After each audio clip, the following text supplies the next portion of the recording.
Cerdex, une déchetterie de Lyon. Ici, les professionnels du bâtiment déposent leurs déchets qui seront ensuite triés. Depuis peu, ils disposent d'un espace pour leurs déchets d'équipements électriques et électroniques, autrement appelés D3E. Équipements de sécurité, d'éclairage et de régulation. Si vous voulez, là par exemple, on a un condensateur, un condensateur qui sert à faire fonctionner le tube.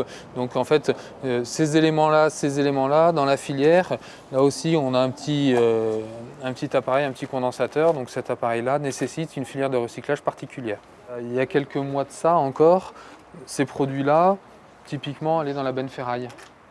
Et quand ça va dans la benne ferraille, un produit comme ça veut dire que ça passe au broyeur. Donc ça veut dire que le condensateur, il est broyé avec l'ensemble. C'est en réponse au décret du 20 juillet 2005 relatif à la composition des D3E et à l'élimination des déchets issus de ces équipements qu'une nouvelle filière de recyclage est en cours d'expérimentation dans la région Rhône-Alpes. Donc là, je regarde le numéro de série, le code barre. C'est afin un souci de traçabilité, de savoir chez qui on a pris, quel client, où c'est que ça va.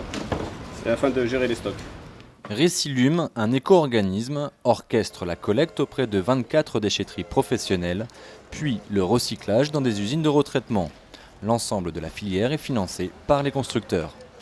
C'est-à-dire que du fait de cette nouvelle réglementation, les metteurs en marché, les fabricants producteurs ont l'obligation d'organiser et de financer cette filière. C'est-à-dire que quelque part, le coût de traitement des déchets ou des équipements lorsqu'ils arrivent en fin de vie est inclus dans les frais, les coûts de fabrication des produits neufs qui sont vendus en amont aux clients. Pour les déchetteries, les conteneurs sont gratuits et pour les professionnels détenteurs de D3E, la mise en décharge est également gratuite.